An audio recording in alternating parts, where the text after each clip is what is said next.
I don't know what happened. I was supposed to take her to the Fireflies and walk away. They were actually going to make a cure. The only catch, it would kill her. The Last of Us Part 2 picks up Ellie and Joel's story several years after the events of the first game. Ellie and Joel have settled in Jackson, Wyoming, amongst a thriving community of survivors. With the threats of the world kept outside the town's walls, Jackson has been able to find relative peace and even stability. Ellie is now 19, lives on her own, and has been able to forge lasting relationships within the community. Scale of 1 to 10, how would you rate our kiss from last night? However, this peace is short-lived. Jackson and Ellie suffer a violent and traumatizing event. Ellie sets off back into the treacherous outside world in search of retribution and justice. Her journey will take her to new parts of the country previously unexplored in The Last of Us. The story spans multiple seasons and climates, from the snow-capped mountains of Jackson to the lush Pacific Northwest.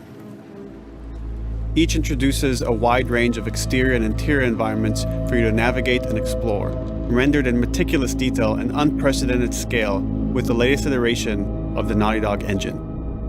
Our goal was to make these environments not only beautiful, but feel as grounded and authentic to the cities they're based on as possible. Much of the story unfolds in what remains of Seattle, a massive former quarantine zone.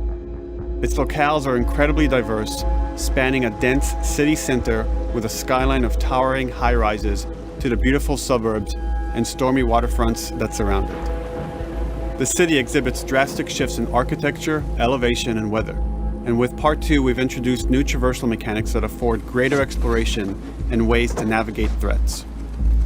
Ellie is not only able to climb and jump over gaps, but she can use ropes to scale vertical terrain or swing over obstacles, allowing you to discover new areas, resources, and side narratives. These more open environments also create new strategic considerations in combat, whether it's to get the jump on enemies or bypass them entirely. The Last of Us Part 2 features some of the largest environments we've ever created. Horseback riding will allow Ellie to quickly cover some of these expansive terrains. Some streets are so flooded that a boat is required to navigate them. However, the world of The Last of Us is as lush and inviting as it is deadly. As Ellie uncovers the path to finding those who have wronged her, she must face the many threats of this unknown city. In the wake of the pandemic and the fall of the quarantine zone, Seattle has become a war zone, where two warring factions find themselves in an ongoing conflict for territory and resources. One of these groups is the Washington Liberation Front, otherwise known as the WLF. The WLF are a militia group that began as resistance to the military occupation of Seattle, and eventually wrestled control of the city from them. They are highly trained, organized, and well-equipped with weapons they stole from the army. They occupy much of the city, imprisoning or killing trespassers on sight. Hey, we got another trespasser, a girl. Did you see her?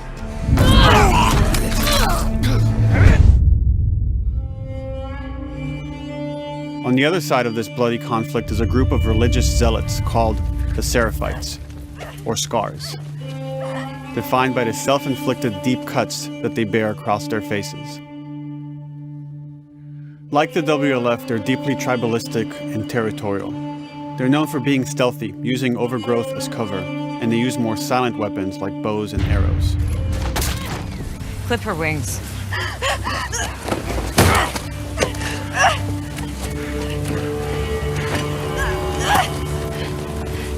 But beyond this conflict among survivors, the threat that originally brought the world to its knees is very much present.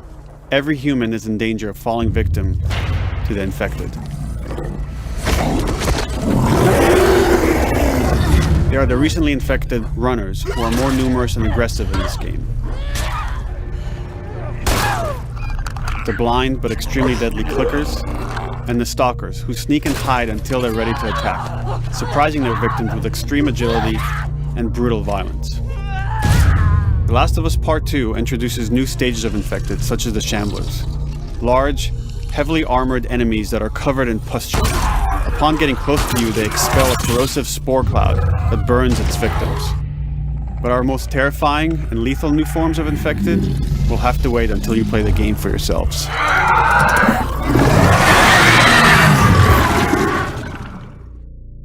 Overcoming these threats will require careful consideration of how you approach every combat encounter and how you leverage Ellie's unique skills, equipment, and the environment to your advantage. Let's get in there. The WLF patrol the streets of Seattle with guard dogs, which are capable of detecting and following you, even while in cover. You think this guy's connected to the girl They can from pick up your school? scent and alert their handlers to your presence. Listen mode will reveal your scent trail, so keep moving and cause distractions to avoid detection. They could be hiding anywhere. 25 years after the pandemic began, the world is completely overgrown. Use tall grass to hide from enemies and go prone to stay out of sight. However, this form of analog stealth means you're never fully hidden. If enemies get close enough, they can discover you, even in grass. When Ellie is overwhelmed, running away is a viable option. You can also break glass or crawl through tight spaces to find new paths or areas to evade or take on your enemies. In any given combat situation, you can flee an encounter and re-establish stealth to regain the advantage. If you absolutely have to fight your way out, there are a variety of tools at your disposal. Ellie's more agile than most of her enemies. She can sprint and quickly dodge incoming attacks. Learning how opponents attack with different weapons and mastering the timing of your dodges will prevent you from taking damage and create opportunities to counterattack. You can use throwable items or well-placed shots to stun enemies before dealing a killing blow. Or using them as a shield to protect yourself or buy some time to figure out your next move.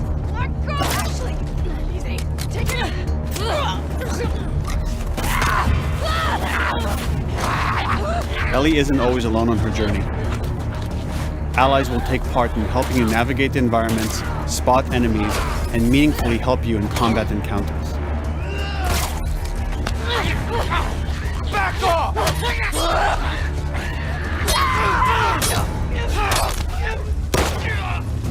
Got you now!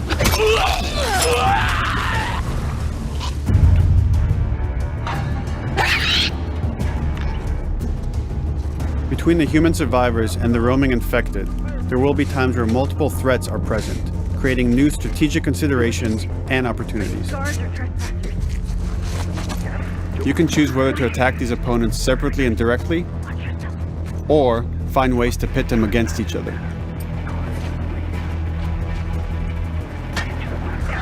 Flee as they fight, or wait until their numbers have thinned out and engage with whomever's left.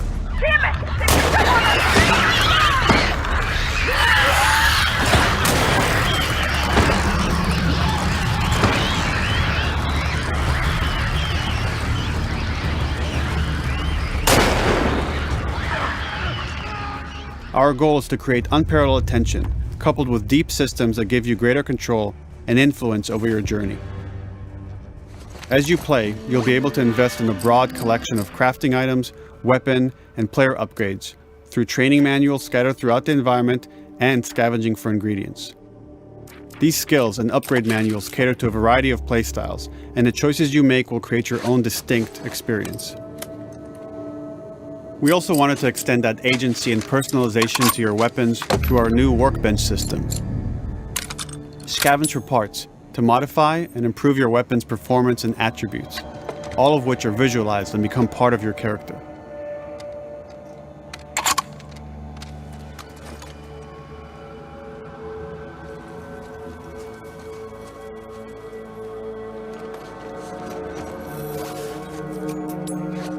Survival will also require using the parts and ingredients that you'll find in the environment, which can be crafted into a wide range of defensive and offensive items, like proximity mines, explosive arrows, pistol suppressors, and more.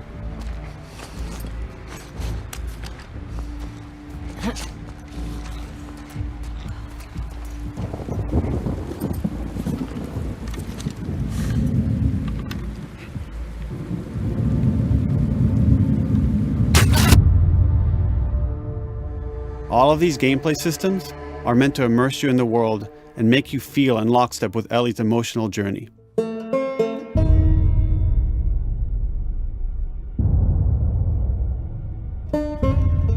As we've said before, this is Naughty Dog's largest, most ambitious game. It may seem like we covered a lot, but we've only scratched the surface of what it's like to play The Last of Us Part 2. We can't wait for you to experience it all for yourself on June 19th. Until then, here's an extended sequence of never-before-seen